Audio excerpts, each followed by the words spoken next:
Concierto de metal para un recuerdo, de Manuel Ramos Otero. Lo duro de su rostro parecía metal y su piel cemento. El pelo caía como alambre soldado al cráneo sin pensamientos. Los ojos, dos piedras de las que se arremolinan en las rígidas cunetas. La boca, una fresa de 1000 años de pudrición. Su cuello estaba recto, verdaderamente recto, pero sin color o corroído. No se supo, como nunca se sabe lo que le ocurre al metal. Las piernas largas, sin flexibilidad, atadas al vientre inflado de aluminio grisáceo, sobre el pecho, dos hermosos triángulos de hierro sin movimientos. Todavía no había comenzado a lactar chatarra derretida. 1 y 2. 1 y 2. Caminaba. Pestañeó como lo hacen las cacerolas. Con un dedo afilado escribió su nombre. 9324. La de enfrente tartamudeó susurros de agujas hirientes. Práctico nombre. El mío es demasiado largo. Preferiría llamarme 7740. La envidio. Envidia. Tomó con su brazo la cartera de plástico lavable. Metió un no sé qué de su mano en el bolsillo monedero de dólares de acero y extrajo una pequeña placa de mica roja. La abrió y cerró. Todavía no se acostumbraba a leer a través de ella, pero lo hizo. Regla 14.1a. Amar, odiar y envidiar son sentimientos fuera de uso. La moda indica que no deben existir los sentimientos. Regla 14.1b. Aquel que utiliza los sentimientos deberá ser fundido en líquido metálico para tuercas y arandelas de 3 centímetros de ancho. Colocó la placa en su sitio de costumbre. Eso era muy importante. En las instrucciones decía que las placas de mica roja debían ser colocadas en el mismo lugar después de su uso. La miró con rayos fulminantes. Ahora debía graduar la temperatura de fundición. Se multiplica el tamaño del objeto por la distancia del fundidor al fundido. Luego se divide entre la temperatura a que se derrite más fácilmente la mezcla de aluminio y hierro. No era fácil. Se necesitaba mucho tiempo de dedicación y laboriosidad. Bastaba de vacilación. La fundición no debe tardar más de 3 minutos con 13 segundos. La miró. Pudo ver que en los ojos de la pronto a ser fundida había cierta expresión. En sus ojeras de cristal, imitación espacial, se empezaba a colar un líquido transparente. Lo había visto antes, pero no recordaba su nombre. No era ni 17, no era 102, no era 53, era algo que parecía muy lejano, algo que pertenecía a la mitad mental que, en la placa roja, para portar en el sitio determinado en las carteras, prohibía recordar. El líquido bajaba con compás invisible. No era un ritmo determinado como el de la orquesta de música proletarizada en opus de muerte burguesa. Era un líquido claro que daba ganas de correr y beber. Era un líquido delicioso pero prohibido. No era como el agua capsulada que la Asociación de Directores había distribuido mensualmente durante 20 años y 27 días, cuando decidieron convertir el metro de las cañerías en párpados protectores de mirada ajena. Era algo con sabor a sabor, no como las paredes reproductoras de las casas comestibles que habían comenzado a construir para ser donadas por el Estado. No, era algo muy diferente. Sentía, aunque no era de buen camarada sentir, que debía preguntarle a la que sería fundida la palabrería que determinaba aquella substancia extraña. La placa dice que las figuras sociales no deben producir nada extraño a lo cotidiano. Lo sé. Lo dice en un lugar de la regla 60. Entonces, ¿por qué no hace caso de las reglas? La regla 34 dice que ha de ser muy entretenido obedecer la regla. También lo sé. Entonces, quedará como culpable, aunque le confieso que el día cuarto de la semana, dice la placa, debe desinflar mi vientre. Hoy, por consiguiente, hoy la encuentro culpable de un delito social. Pero hoy, ¿es usted la única disponible para la desinflación? Es aún culpable y debo fundirla. ¿Qué hacer?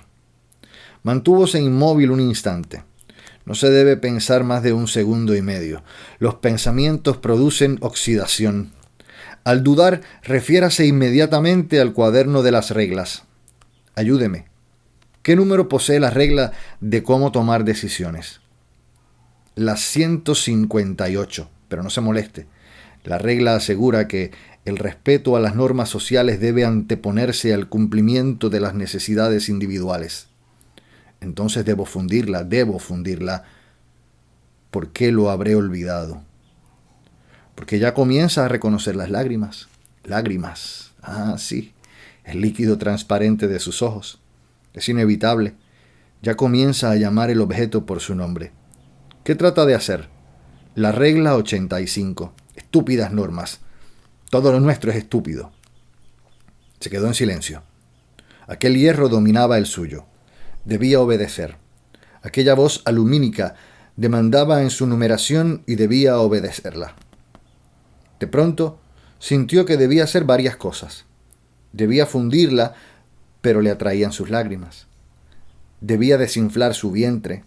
Debía fundirla y convertirla en tuercas y arandelas, pero si lo hacía, ¿cómo desinflaba su vientre? Recordó vagamente siluetas ininteligibles. No tenía números de tiesa reglamentación de micas a colores prácticos. Recordó que hubo un tiempo en que su nombre no era 9324. Recordó que en el libro de las reglas verde para inflación y desinflación decía que ambas cosas ocurrían sin dolor. Pero cómo había dolido en su metal todo el acto. Y volvió a recordar aquello que la pronta a ser fundida llamaba lágrima. Volvió en sí mecánicamente. Debe decirme qué es una lágrima. No me pregunte, no sé. Solo sé que me gusta expulsarlas para lavar mi rostro mohoso. Solo sé que nacen de mis ojos cuando lo que me rodea se torna melancólico, cuando me pongo a realizar que inútiles somos nosotros mismos, buscando siempre las placas reglamentarias de color. No siga. Comprenda que debo fundirla, pero antes ayúdeme en la desinflación. No hay necesidad para ello. 1 y 2 y 3, 1 y 2 y 3. Busco en algún sitio determinado una pequeña placa. Todo lo que la rodeaba se torna en pequeñas placas. Todo le era extraño, todo le era inservible a su volver a nacer. Las paredes le eran extrañas y lo era el terrazo acrílico del piso. Lo era el plafón sostenido por hilos lumínicos y lo era el mostrador de la agencia de inflación y desinflación, lo era la placa amarilla que explicaba los 6 pasos para la expulsión y el cierre automático. Nada reconocía ni deseaba reconocer. Tenga. Es la placa amarilla de la reglamentación quirúrgica. Es muy fácil. Solo tiene que seguir los pasos. ¿Y qué debo hacer con usted? La fundición. ¿No recuerda? Sí, la fundición, pero ¿por qué desea tanto que yo ejecute la fundición? Yo creo que no diría nada de su error, créame. Usted podría seguir en la agencia. Piense que muchos la necesitan. Pero claro está, usted tiene razón. Hay que llevar a cabo la fundición. Levantó el rostro hasta lograr visualizar el otro rostro. Era difícil hacer la fundición. Nunca comprendió los procedimientos. Le clavó la mirada particulada con átomos de cristal y manganeso manufacturado. Vio aquel cuerpo diferente al suyo, vio aquellos ojos sumidos en llanto, vio aquellos labios comerse todas las sonrisas para sonreír, vio que era diferente, vio que no era igual que los demás camaradas de la sociedad, vio que era distinta y le gustó su unicidad. Lo sé lo que piensa. No me pregunte el porqué de cómo soy. No soy distinta. Usted es igual que yo. Usted también podrá reír. Usted también es capaz de una lágrima. No había necesidad de retardar más la ejecución. Manoseó lentamente un botón adherido a su brazo izquierdo. Lo movió, calculó geométricamente la destrucción, la miró. Poco a poco comenzóse a derretir el cuerpo. Tomó el residuo convertido casi en melaza y, regla 14.1b, deberá ser fundido en líquido metálico para tuercas y arandelas. Cobró conciencia de su propia silueta. Sintió miedo de ser convertida en cosas tan pequeñas. Sintió más miedo cuando comprendió que era capaz de sentir. 1 y 2, 1 y 2, 1 y 2. Corrió 1 y 2, 1 y 2, 1 y 2. Llevaba en su brazo la cartera de plástico lavable y en su mano la placa de reglamentación amarilla. Recordó que había sentido miedo y sintió más miedo aún. Ya no era igual. Había nacido un pensamiento en su chatarra grisácea. Había sentido miedo y el miedo daba lugar a una nueva sensación. Y lloraba con continuidad perfecta. Y sintió lavar su rostro. Y estaba desesperada y sola con el vientre inflado. Y sola, y nuevamente sola, y maravillosamente sola, y la soledad era algo nuevo, muy nuevo. Ya no estaba dentro de la agencia, ahora corría desaforadamente por las vías eléctricas para transeúntes solitarios, y el cabello de alambre ondeando recto en el viento, y corría más aún y aún lloraba.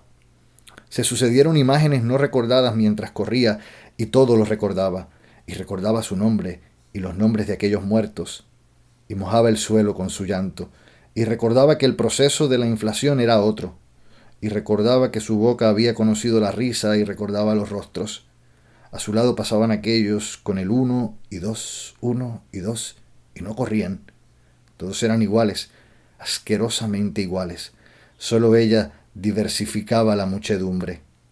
Entonces sintió un gozo muy interno al saberse que no era igual, y miró muy alto, y vio las nubes, y frente a sí el horizonte imitándose, y vio las flores y la grama verde, y su mundo se volvió de colores y susurros. Sintió un profundo latir en el pecho. Un fluir nervioso le corría bajo los numerosos poros, y entonces le pareció extraño todo lo demás.